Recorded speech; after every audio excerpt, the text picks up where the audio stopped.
What's going on, everybody? Welcome back to the Rare Drop Roleplay Meteorian After Show. Dun, dun, dun. Lots of lore this episode. I was looking forward to it. I knew we would get to RP for a significant portion of time since we've been battling for 2 straight weeks in the shit. I'll be honest. I was wondering if, Mud, you were going to reveal or have any regrets possibly with Jacob and how you're going to play him, but you have kept your cards. Yeah, there's no reason to, I think, for him to share that knowledge. That doesn't benefit him in any way. Yeah, so he's gonna keep that under wraps for a bit. Maybe forever. We'll see. I'm not sure. Right now, it just doesn't seem like the right time to bring it up, you know? At this point, it's going to be that one night that you're drinking gin at the tavern instead of your normal, and you're like, yeah, I killed that Noel.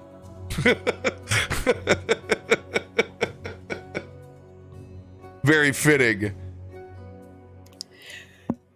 There was a significant portion of a murder hobo in this episode of shakedown and, hey, let's take what we want. Not a lot of remorse for Reeves and his gang out there. Very much take the resources and run. Well, I mean, at this point, they're all dead, and then Reeves ran away. So, I mean, the goods are just gonna sit there. You know, You're not wrong. I mean, that's just wasteful. Somebody's got to take them. Very, very, very much the beginning of an outlaw style campaign of we'll do and take what we want, whatever necessary. It'll be interesting headed towards the city where there are significant consequences for doing so within those city borders and see how it changes. But right now, definitely leaning on the line of chaos. Well, I mean, all the paperwork's in order thanks to Byf, so. This is true. We do have a criminal mastermind. Getting a little bit of your background when the manifests come out, being able to rearrange.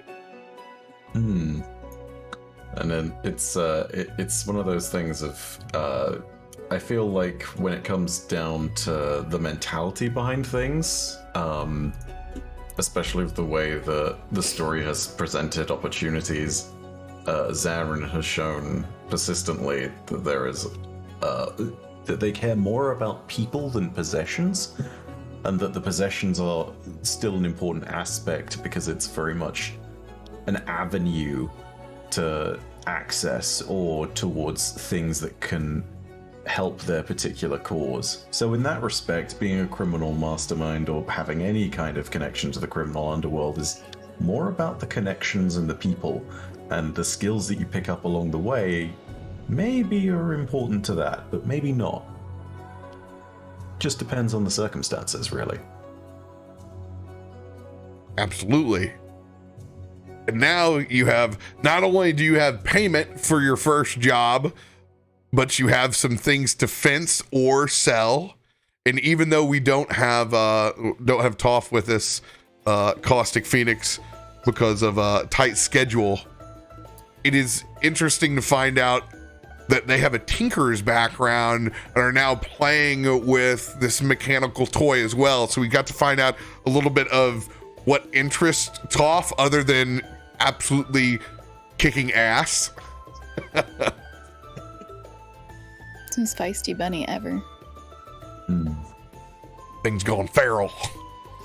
We got a whole lot of Nelson and got to really flesh out your, no pun intended, your form of necromancy and how you view things, and got to have a good interaction with Reeves. While it did go poorly, it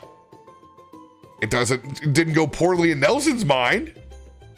No, I mean, I kind of fell prey to a little bit of kind of like what Caustic was talking about earlier, where it's like we kind of just made these characters thinking for a one-off. So now we're like, now we've got to like, flesh them out. I definitely need to spend a little bit more time with Nelson, but the base idea has always been there that, he views his necromancy as extremely normal, and initially was very confused that people might see raising the dead as any different than a paladin casting a resurrection. And he'll always refer to it as resurrecting too, because it's just how he sees it.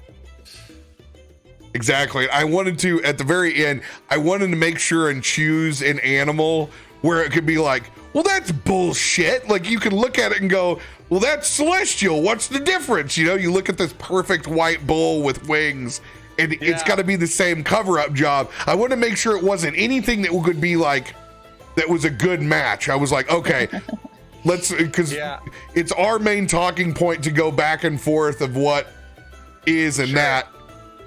I thought you were going for that, but then the blanket kind of like hit everything, and I was like, oh, I guess it is better. But not really, because it's huge. It's like it's sticking out. Like it's not like it's gonna have the same. It's gonna have the same sort of issues of its movement and how like pristine this massive white bull is, and like the feathers poking out on either sides. It's got its own issues, but it's the other side of the coin. Right. I almost did the unicorn, but I was like, there's no way I could, like, I don't even know how to cover up this unicorn. Yeah. But I was like, oh, okay, give me any of these wing things and it'll be a good trade-off, because it's a large part of it, this animal. We only had these small like saddle blankets, so maybe interesting to see what the gates keepers think. Just let me talk to him. Speaking of that, Conversationalist. we live for Biddy negotiations, average size negotiations. Biddy who chooses violence. Well, so like, she goes in with really great intentions, but it's whenever they just say little things that really get under her skin and it starts setting her off. And it's just downhill from there. We're at the Baldur's She's got to Gate check herself.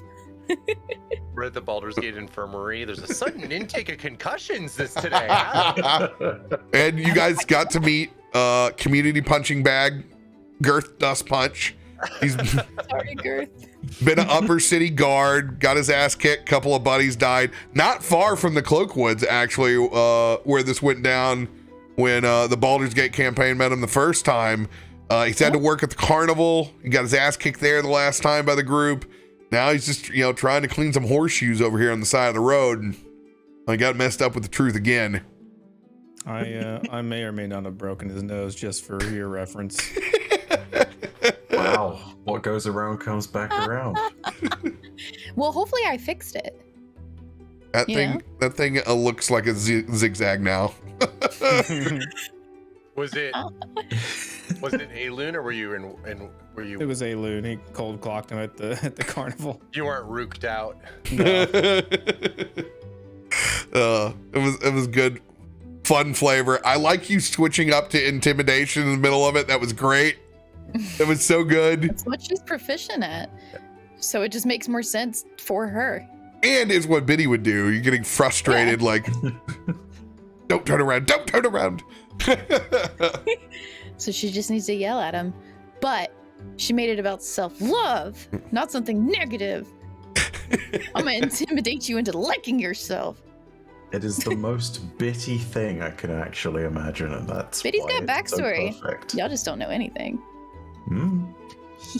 And as your DM, I got to do the fake leave the campaign. I haven't got to do that in a hot minute. It was funny how Zanryn used his telephone. Use his telephone to call him up. I feel like it's cheating almost. The psychic whispers work within a mile, so it really is cheating sometimes. But it's like, I'm glad you have it, because you were able to go ahead and resolve it real quick. I was like, oh, I was like, I don't want to spend a lot of time with this. Yeah. And we kept failing our rolls. Yeah, I'm like, oh my god, they're like, this is gonna spiral out of control, because I wanted to make a juxtaposition of Jacob disappearing, and it was gonna be just the old man's trying to go out and get breakfast, and he's doesn't realize that everybody else is gonna be like, he got pissed off and left. The reality was that everyone was perfectly in character each time. It's just, Jacob retreated into this wonderful sanctuary where he could find a velvet robe, and Brom was like, I'm going for food. What does a dwarf do when they're grumpy, tired, and can't handle it? I'm gonna go cook dinner. I found it interesting that Jacob was so quick to leave. Just to be like, well, he probably, he's a grown man. We're gonna peace out. I mean, this was a job, we were gonna get paid, and on top of that, like, he wandered off, and everybody made a big deal about it when they didn't need to. So Right. he's already like, well, he's obviously just walked off on his own. He'll be fine. I mean, out of it, like, Jacob's probably the most professional adventurer out of it. Like, I don't have a lot of attachment on this. Like, I took a job. It'll be fun to see what makes Jacob care over time. Mm-hmm. It's more, but like right now, it's, hey man, we're just doing a job. If you're gonna get butthurt about it, I'm over here. Like, he's doing the right thing. Like, he's searching through. Like, I'm gonna get mine. Like, I almost died on an asteroid. Like, Oh, for sure. this is It was definitely a moment that just confirmed that Jacob was still like thinking about it just as a job. Yeah. I thought that was kind of like important to note. he's Steve Buscemi on Mr. Pink. I have power between my legs. I was thinking Armageddon, but Yeah, me too, right? Me too. I was thinking Mr. Deeds. I do like that aspect of your character though, Mudcat, because it's one of those moments where, it's treated like a job, and there's the kind of like more cold, calculated side to it, where it's just like, yeah, sure, he's grown up, he can do whatever he wants. But then there's the other moments you've got where it's like, you talk to your patron, you're like, I'll do anything. And it's like little cracks just start to show, and they give such contrast to the character. It's fantastic. Well, I mean, in that sense, feels responsible because that was a direct result of his actions. And this is somebody that, even though it's a job, he's been with and has spent some time with, versus like the people who were at the carriage, maybe less so. But someone who's been, kind of adventuring together, like, and that was a direct result. Kind of felt bad about that one. Thank you. And here I'm stuck with my life cleric decision at the very beginning. I'm like, oh my god, do I have to be the conscientious objector? I'm like, life. I'm gonna have to play this out until this group gets me bent a little bit. Yeah. I thought that was interesting too, though, because it's not like the first time that we're on episode 7 of this campaign, and we're with Bron in 3 episodes of a different campaign, and this is the first time that he's really like gotten pissed about it, which is cool. And it's more in the concerts of like with Reeves and having him there, and it's like we fucked their shit up. Yeah, that was real bad. And like that's a bad interaction, and those things come back to roost, and he's cognitive of it, and he doesn't even know how bad it was. He doesn't even know how, like, he probably would have left if he'd known what it was Jacob that stirred it up. But at the same time, he's also got to get over the fact of being a bleeding heart for them trying to save this knoll in the back. That ain't, you're setting yourself up for self-destruction there either. They're not completely innocent roaming around here with their buddy in the back being a ticking time bomb either. But Brom's just looking at the other end of the coin, and we got to flesh that out and have fun interaction with it. And it's about them coming to center, which they always do. And I like to do that within campaigns where it's where you find that middle ground. Yeah, for sure. Thank God, at least he's not a paladin. Imagine those guys just said, "Hey, we got a dangerous knoll in the back. Don't open the carriage." Right. Yeah. Our friend is sleeping, and you don't want to wake him up. Wait. Yeah. Wink, wink. I don't know, man. I feel like that first one absolutely cuts it. Potentially, that second one only encourages another use of Misty Step. Who knows? Maybe Reeves and Girth Dust Punch will start up their own gang. You never know. Yeah. The apple. What do you call them? Apple Dumpling Apple Gang. bottom jeans. The Baldur's Gate Revengers. The apple bottom jeans. Yeah. No, I think Reeves is probably going to get as far away as he can from whatever running he was doing. And you really don't know how close all those folks were with each other either. You don't know who was taking a job versus known each other for a long time. Seemed like he knew Jimmy, and he said that Jimmy had gotten him a job, but how close they all actually were, you really don't know. Could have been like a bunch of us. Really shitty country bunch of us. You know, Well, you know, sometimes that's just how the cookie crumbles. Tough titty said the kitty, but the milk's still good. And you did get the lore drop that you've stopped this everlasting full moon that's inside the area. So we'll see where that takes it. I was going to say, I'm glad that was even mentioned partially, because I feel like that has the ability to sort of set up future storylines and, you know, the little like sideways glance between characters as things go on.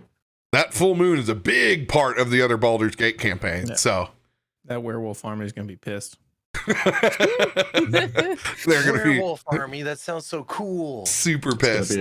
It's gonna be a bunch of naked people waking up in a field with horrific hangovers, being like, "What happened? Oh God, never again." They find an abandoned zombie horse.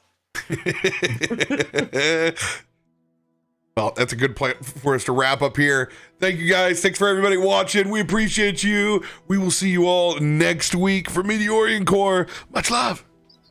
Much love.